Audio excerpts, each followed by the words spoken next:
انسان کو اور جن کو اللہ نے پیدا کیا، مقصد عبادت ہے۔ اب جب مقصد سے انسان ہٹے گا تو اس کا ٹھکانہ جہنم بنے گا۔ آپ مثال سے پھر بات سمجھو کہ آپ نے گھر میں بھینس لایا، مقصد دودھ ہے، مقصد بھینس کا بچہ ہے، لیکن نہ دودھ ملا نہ بھینس کا بچہ ملا، آپ اس کو گھر نہیں رکھتے کیونکہ آپ کا مقصد پورا نہیں ہو رہا ہے، آپ اس کو بیچ دیں گے۔ بکری رکھا، بکری سے نہ آپ کو بچہ ملتا ہے نہ دودھ مل رہا ہے، تو آپ اس کو نہ کھلائیں گے نہ پلائیں گے، آپ اس کو بیچ دیں گے، فارغ کریں گے۔ ایک گدھا بھی رکھا، گدھا، اگر وہ آپ کا بوجھ والا کام، وزنی کام گدھا نہیں کرتا تو آپ اس کو اپنے گھر نہیں رکھتے، اس کو بیچ دیتے۔ کیوں؟ اس سے آپ کا مقصد پورا نہیں ہوتا ہے۔ اسی طرح جب انسان اور جن اپنے مقصد اصلی عبادت سے ہٹ جاتا ہے، عبادت چھوڑ دیتا ہے یا عبادت کا انکار کر دیتا ہے، تو اس کا ٹھکانہ بھی آخر کیا ہے؟ جہنم۔ اس کا ٹھکانہ بھی جہنم ہے، کیونکہ یہ مقصد سے ہٹ چکا ہے۔ دوسری بات آپ یہ یاد رکھیں کہ مقصد اہم ہوتا ہے اور ضرورت غیر اہم ہے۔ ضرورت کے حد میں ہونا کے درجے میں ہونا چاہیے، اور مقصد کو مقصد کے حد میں رکھو۔ ضرورت اہم ہے یا مقصد اہم ہے؟ ضرورت جو ہے یہ وقتی چیز ہے، ضرورت وقتی چیز ہے۔ ضرورت کو نفس کے مجاہدے کے ساتھ دبا کر آپ کو مقصد تک پہنچنے کا حکم ہے، اور یہ ہم کرتے ہیں۔ آپ کو مثال دی کہ آپ نے پشاور سے کراچی جانا ہے، یہ آپ کا مقصد ہے، لیکن پشاور سے کراچی کے سفر میں تھکن کا ہونا، پیشاب کا آنا، بھوک کا لگنا، کھانے کی ضرورت کا ہونا، نیند کا ہونا، یہ سب آپ کے کیا ہیں؟ راستے کے ضروریات ہیں۔ اب آپ کو راستے میں بھوک لگی یا آپ کو راستے میں نیند آ رہی ہے، بس کے سیٹ میں آپ کو نیند آ رہی ہے، لیکن سیٹ تنگ ہے، اس تنگ سیٹ میں آپ آرام سے سو نہیں سکتے، آپ کی نیند پوری نہیں ہو سکتی۔ کیا کبھی ایسا ہوا کہ آپ راستے میں ہی اتر جائیں کہ میں پہلے نیند کروں گا پوری 6 گھنٹے، اس کے بعد دوبارہ کراچی جاؤں گا؟ کبھی ایسا ہوتا ہے؟ نہیں۔ آپ مقصد تک پہنچنے کے لیے نیند قربان کرتے ہیں، بھوک برداشت کرتے ہیں اور تھکاوٹ برداشت کرتے ہیں، پیشاب تقاضا جو آپ کے ضروریات ہیں پورے ہوتے ہیں، ٹھیک نہیں ہوتے آپ کیا کرتے ہیں؟ دباتے ہیں، برداشت کرتے ہیں، حوصلہ رکھتے ہیں، کیونکہ آپ کا مقصد کیا ہے؟ کراچی پہنچنا۔ اب یہاں اگلی بات یہ یاد رکھو کہ یہاں یہ بات سمجھ آتی ہے کہ مقصد کے لیے ضرورتوں کو قربان کیا جا سکتا ہے، اور انسان قربان کر بھی دیتا ہے، اور مقصد کو حاصل کرنے کے لیے ضروریات کو قربان کر بھی دینا چاہیے۔ مقصد ہے عبادت، کھانا پینا، کمانا، دنیاوی معاملات، ملازمت، عہدے، ضروریات، یہ سب ضروریات ہیں۔ مقصد کیا ہے؟ عبادت۔ مقصد کیا ہے؟ عبادت۔ اب عبادت کے راہ میں رکاوٹ جو بھی بنے گا وہ ہم نے کیا کرنا ہے؟ چھوڑ دینا ہے، کیونکہ ضرورت کو مقصد پر قربان کیا جا سکتا ہے، لیکن مقصد کو ضرورت کے لیے قربان نہیں کیا جا سکتا۔ یہ غلط پالیسی ہے۔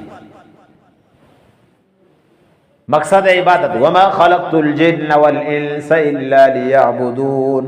انسان اور جن کو ہم نے صرف اپنی عبادت کے لیے پیدا کیا، عبادت اس کا مقصد ہے۔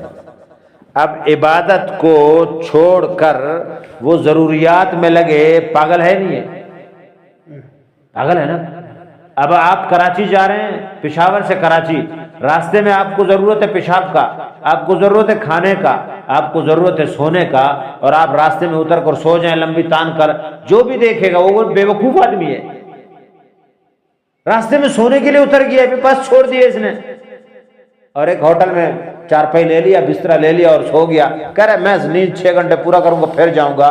تو آپ بتاؤ یہ بیوقوف ہے نہیں ہے؟ کبھی بھی ایسا نہیں کرتا۔ یہاں بندہ عقل مند ہے،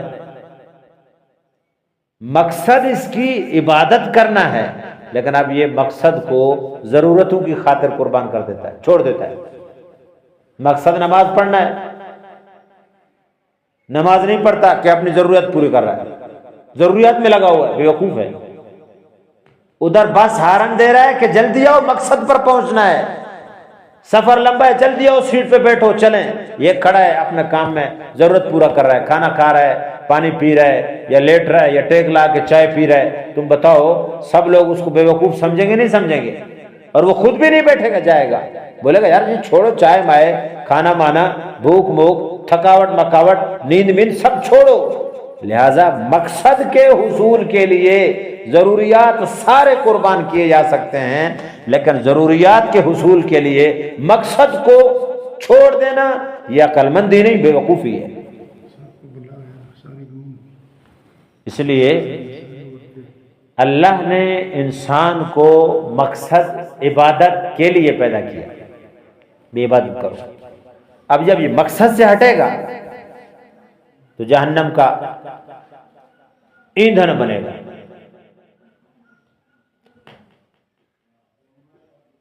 مقصد عبادت ہے۔ اب ابھی آپ، میں اور آپ اندازہ لگائیں، سوچیں، دیکھیں کہ ہم میں سے 90% سے زیادہ لوگ مقصد کو چھوڑ کر ضروریات میں لگے ہوئے ہیں، اور ضروریات کو پورا کرنے کی خاطر مقصد کو قربان کر دیتے ہیں۔ ضروریات کو پورا کرنے کی خاطر مقصد کو چھوڑ دیتے ہیں۔ کتنی بڑی بیوقوفی والی بات ہے۔ تو اس لیے عقل مند، دانا، ہوشیار آدمی وہ ہے جو جس طرح دنیاوی معاملات میں اپنے مقصد کے حصول کے لیے ضروریات کو قربان کر دیتا ہے، اسی طرح انسان اللہ کے کہنے کے مطابق اپنے پیدائش کے مقصد عبادت کی خاطر ضروریات قربان کر دے، یہ عقل مند آدمی ہے۔ صحابہ کرام رضوان اللہ علیہم اجمعین کی حضور علیہ الصلوۃ والسلام نے ایسی ہی تربیت کی اور یہی چیز سمجھایا، سکھایا، اور اسی پر محنت لگی کہ لوگوں مقصد چھوڑو، مقصد کو پکڑو، ضروریات کو چھوڑو۔ اچھا گھر ضرورت ہے، اچھی گاڑی ضرورت ہے، اچھا بستر ضرورت ہے، اچھی جگہ ضرورت ہے، اچھی رہائش ضرورت ہے، مقصد نہیں ہے۔ ملیں ٹھیک، نہ ملیں ٹھیک، ہمیں کہاں پہنچنا ہے؟ اپنے مقام پر، ہم نے عبادت کرنا ہے۔ آپ کو پشاور سے کراچی جاتے ہوئے سیٹ اچھی ملی تب بھی ٹھیک ہے، گزارے والی ملی تب بھی ٹھیک ہے، آپ آرام دہ گاڑی میں آرام سے گئے تو بھی آپ جائیں گے، اگر تنگ ہوئے تو بھی آپ جائیں گے، جیسے بھی ہوگا آپ جائیں گے، کیونکہ آپ کا مقصد ہے کراچی پہنچنا۔ جب انسان اپنے مقصد سے ہٹتا ہے تو یہ یوں سمجھو کہ بہت بڑا بیوقوفی والا کام کرتا ہے۔ اللہ رب العزت ہماری حفاظت فرمائے۔ تو میرے دوستو، ہم میں سے ہر شخص کو اس بات کا خیال رکھنا چاہیے کہ ہم آئے کیوں ہیں اور ہمارے یہاں ہم کر کیا رہے ہیں۔ اگر مقصد پر چل رہے ہیں تو ٹھیک ہے، مقصد سے ہٹ رہے ہیں ضروریات کی خاطر تو پھر ہم بہت بڑا نقصان اپنا کر رہے ہیں، اپنے پاؤں پر کلہاڑی مار رہے ہیں اور جس ٹہنی پر بیٹھے ہیں اسی کو کاٹ رہے ہیں۔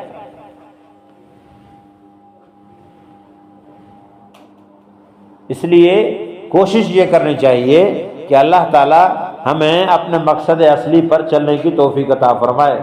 یہ دعوت و تبلیغ میں اسی چیز کی محنت ہے کہ سارے انسان اپنے مقصد پر آ جائیں۔ مقصد کیا ہے؟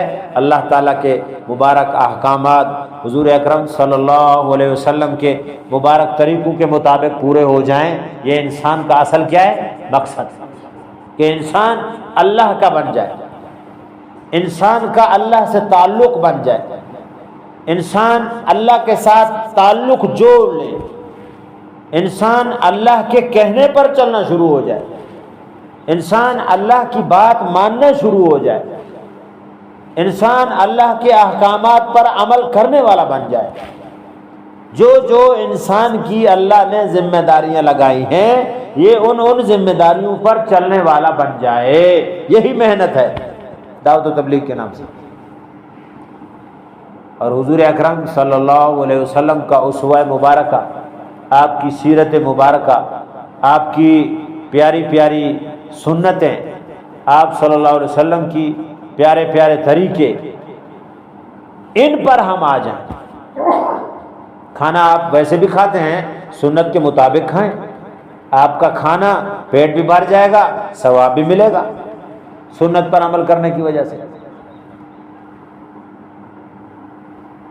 آپ بیت الخلا جا رہے ہیں اپنے حاجت کے لیے، آپ سنتوں کا دعاؤں کا اہتمام کر کے جائیں اور اہتمام کر کے آئیں، آپ کا یہ قضاء حاجت بھی عبادت میں شمار ہوگا، ثواب ملے گا۔ تو لا الہ الا اللہ کیا مقصد ہے؟ کہ اللہ تعالیٰ سے سب کچھ ہونے کا یقین، اور اللہ کے غیر سے، اللہ کے ارادے اور اللہ کی چاہت کے بغیر کچھ نہ ہونے کا یقین ہمارے دلوں میں آ جائے۔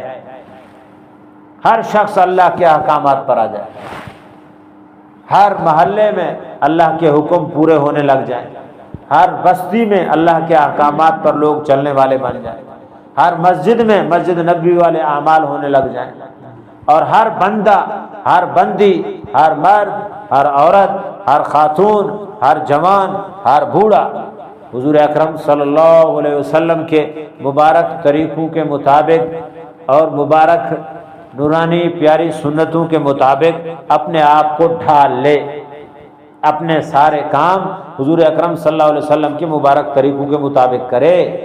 یہ محنت ہے۔ اس محنت کے لیے اپنے گھر سے نکلنا پڑتا ہے۔ اپنے گھر سے نکلو، اپنا کھانا، اپنا بستر، اپنا پیسہ، اپنی جان، اپنا مال جب لگاؤ گے تو انشاءاللہ کچھ سیکھو گے۔ تو ہمارے انسانوں کے اور جنوں کے پیدا ہونے کا مقصد کیا ہے؟ اللہ کی عبادت۔ اب اللہ رب العزت کی عبادت اللہ چاہتے ہیں ایسی کرو جیسے کہ حضور اکرم صلی اللہ علیہ وسلم نے کی، اور حضور اکرم صلی اللہ علیہ وسلم نے جیسے صحابہ کو سکھایا۔ صحابہ کرام رضوان اللہ علیہم اجمعین وہ لوگ تھے جنہوں نے اپنی ضرورتوں کو قربان کیا، اپنی دنیا کو آخرت بنانے کے لیے قربان کر دیا، دنیا کو چھوڑ دیا آخرت کو پانے کے لیے، دنیا کا گھر ویران کر دیا آخرت کا گھر بچانے کے لیے، دنیا کی راحت کو چھوڑ دیا آخرت کی راحت کو پانے کے لیے، دنیا کی تکلیف کو برداشت کر لیا آخرت کی تکلیف سے بچنے کے لیے، دنیا کے فقر و فاقے برداشت کیے آخرت میں اللہ کی ہمیشہ ہمیشہ کی نعمتوں کے کھانے کے لیے، دنیا میں اپنا وطن چھوڑ دیا آخرت کے جنت وطن کے حصول کا حاصل کرنے کے لیے۔ دنیا میں اگر وطن چھوٹ رہا ہے یا رشتہ داروں سے دوری ہو رہی ہے یا دنیاوی ضروریات میں کمی آ گئی یا دنیاوی اعتبار سے تنگی آ گئی یا دنیاوی معاملات میں پریشانی آ گئی، صحابہ کرام رضوان اللہ علیہم اجمعین کے نزدیک یہ کوئی بڑی چیز نہیں تھی، بس آخرت بن جائے۔ ان کی نظر آخرت پر، دنیا کا کام سامنے، آخرت کا سامنے، دنیا کے کام کو صحابہ چھوڑ دیتے تھے، آخرت کا کام کرتے تھے۔ اب ہم بالکل الٹ ہو گئے، ہم دنیا کی خاطر آخرت کا کام چھوڑ دیتے ہیں۔ دنیا کے گھر بنانے کے لیے آخرت کے گھر کو ہم قربان کر دیتے ہیں، کتنا بڑا نقصان ہے۔ دنیا میں آپ 60 سال رہیں گے، 70 سال رہیں گے، بالآخر مر جائیں گے۔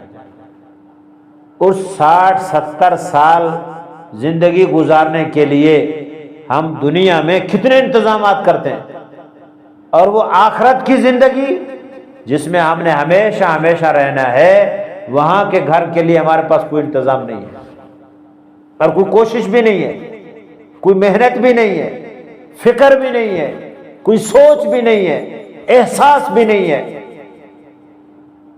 دنیا کا گھر جھوپڑی سے کچا مکان، کچے مکان سے پکا مکان، پکے مکان سے ٹائل والے، اور جناب یہ ہے کہ لاکھوں روپے خرچ کر کے اچھے سے اچھا گھر بناتے ہیں، رہنا 50 60 70 سال ہے، اس کے لیے اتنا انتظام۔ اور آخرت کا گھر جہاں ہمیشہ ہمیشہ رہنا ہے، جہاں ہمیشہ ہمیشہ زندگی گزارنی ہے، جہاں موت نہیں ہے، جہاں خوف نہیں ہے، جہاں پریشانی نہیں ہے، جہاں فقر و فاقہ نہیں ہے، جہاں بیماری نہیں ہے، جہاں تنگی نہیں ہے، جہاں کاروبار نہیں ہے، جہاں لڑائی جھگڑا نہیں ہے، جہاں حسد نہیں ہے، جہاں بغض نہیں ہے، جہاں ایک دوسرے پر الزامات نہیں ہے، اس گھر جنت کے حاصل کرنے کے لیے اس کو کوئی فکر ہی نہیں ہے، کوئی احساس ہی نہیں ہے اس کو۔ دنیا میں دنیا کے گھر کے لیے جہاں پریشانی، مصیبت، تکلیف، بیماریاں، مسائل، الزامات کی بوچھاڑ، کئی قسم کے سب کچھ یہاں مشکل ہی مشکل، یہ سارے مشکل جھیلتا ہے، برداشت کرتا ہے دنیا بنانے کے لیے۔ یہ تو عقل مند ہی نہیں ہے۔ عقل مند بندہ وہ ہے جو ہمیشہ ہمیشہ کا گھر، جنت وطن، جنت کا گھر بنانے کے لیے دنیا میں محنت کرے۔ حدیث پاک میں آتا ہے نا، جنت کیا ایک چٹیل میدان ہے، کیا ایک چٹیل میدان ہے، لہذا سبحان اللہ، الحمدللہ، اللہ اکبر پڑھ کر جنت میں درخت لگاؤ، جنت میں درخت لگاؤ۔ یہ دنیا سے انتظام کرنا پڑے گا۔ دنیا میں جتنے اعمال ہوں گے، جتنی دنیا دین پر محنت ہوگی، جتنا زندگی اچھی گزاریں گے، جتنا اللہ رب العزت کے احکامات پر چلیں گے، اور جتنا حضور اکرم صلی اللہ علیہ وسلم کی مبارک طریقوں کے مطابق زندگی گزاریں گے، جتنی اچھائی اور بھلائی خیر کے کاموں میں کوشش کریں گے اور اپنائیں گے، تو آخرت کا گھر تعمیر ہوگا، آخرت کا گھر بنے گا۔ آخرت میں ہمیشہ ہمیشہ کی خوشیاں ملیں گی، ہمیشہ ہمیشہ کے اللہ رب العزت نعمتوں سے آپ کو مالا مال کر دیں گے، ہمیشہ ہمیشہ کی آپ کی زندگی وہاں کی بن جائے گی۔ لیکن یہ کیسے ممکن ہے؟ جب آپ دنیا میں رہ کر آخرت کا گھر بنائیں، دنیا میں رہ کر آخرت کی فکر کریں، دنیا کو نہیں آخرت کو ترجیح دیں، دنیا کے ضروریات کو نہیں آخرت کے مسائل پر اور آخرت کو بنانے کی فکر کریں دنیا میں رہ کر۔ جب یہ کریں گے انشاءاللہ اللہ رب العزت جنت نصیب فرمائیں گے۔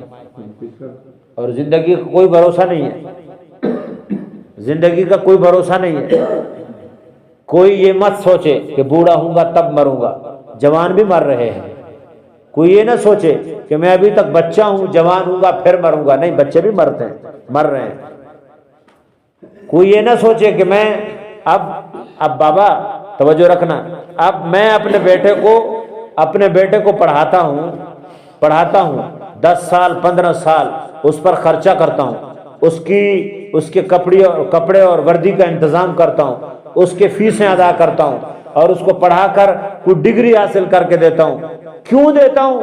کہ اس کی 30-40 سالہ زندگی بن جائے۔ 20 سال اس نے پڑھا، 30 سال اس کی آگے زندگی ہے، یا 40 سال 60 سال تک اس کی 40 سال زندگی ہے، 50 سال کے بعد ویسے بھی وہ ناکارہ ہے۔ 30 سال بنانے کے لیے 20 سال لگائے اس نے۔ 30 سال کی زندگی اچھی بنانے کے لیے کہ گھر پہ بیٹھ کے آرام سے نوکری کر کے کھاؤں گا، 30 سال کی زندگی بنانے کے لیے اس نے 20 سال محنت کی، 30 سال۔ اور آخرت کے ہمیشہ ہمیشہ کی زندگی کے لیے اس کے پاس 10 منٹ نہیں ہے، اس کے پاس 3 دن نہیں ہے۔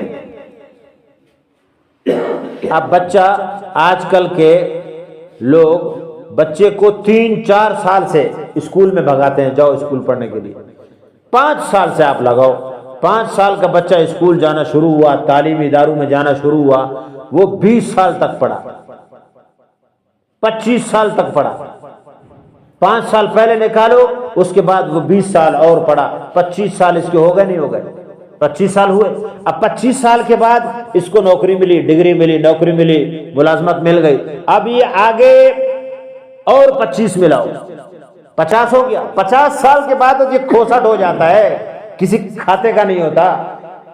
اٹھتا ہے تو گھٹنے درد کرتے ہیں، چلتا ہے تو ٹانگیں جواب دے جاتی ہیں، آنکھوں کی بصارت کمزور ہو جاتی ہے، کانوں کی سنوائی سنتا نہیں ہے۔ یہ 25 سال، 30 سال، زیادہ 55 لگاؤ، آخری 60 لگاؤ۔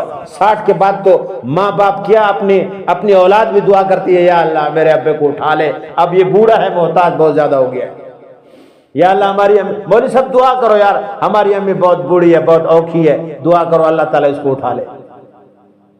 60 سال کے بعد تو بچے بھی تنگ ہوتے ہیں کہ یہ بوڑھا اور بوڑھی کیا ہو جائے، مر جائے، یہ دنیا سے چلی جائے۔ اب آپ بتائیں، اس نے 20 سال محنت کی 30 سال کی زندگی کے لیے، آگے 30 سال جیا، 30 سال کے بعد یہ تو مر گیا۔ اب تمہارے ادھر پیچھے کی محنت اور کھا رہے ہیں، اور تم جنت میں ڈنڈے کھا رہے ہو، جہنم میں وہاں سوٹے لگ رہے ہیں، وہاں آپ آگ کا بستر ملا ہوا ہے، وہاں مسائل ہیں، پریشانی کیوں ہے؟ کیونکہ آپ نے دنیا کی محنت کی، آخرت کی نہیں کی۔ کاش آخرت کی محنت کرتے تو یہ دنیا نہ بناتے۔ دنیا کو بقدر ضرورت اور آخرت کو بدرجہ مقصد رکھو، انشاءاللہ اللہ رب العزت قبر میں، آخرت میں، حشر میں ہمیشہ کی جنت نصیب فرمائیں گے۔ تو یہ دعوت و تبلیغ کے نام سے جو محنت ہو رہی ہے، یہ اسی چیز کی محنت ہے